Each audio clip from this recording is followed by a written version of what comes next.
Sa iba pang balita, walang tsuper ang maiiwan sa ayuda. Ito ang mariing tiniyak ni DSWD Secretary Rex Gatchalian kasabay ang pahayag na hahanapin at isasama sa listahan ng mga drivers na hindi pa nakakatanggap ng tulong pinansyal mula sa pamahalaan.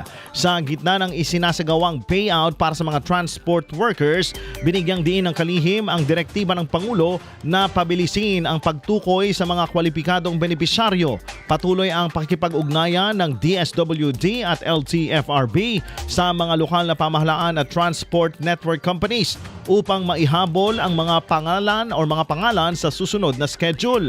Para sa mga driver na wala sa listahan, nananawagan ng DSWD na huwag mabahala. May mga itinalagang help desk sa bawat payout site kung saan dapat nagsumite ng pangalan at kopya ng driver's license. Ang mga impormasyong ito ay gagamitin para sa nakatakdang special payout.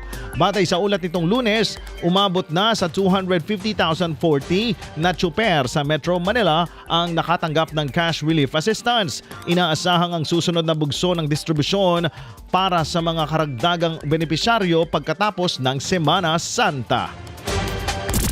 IFM News.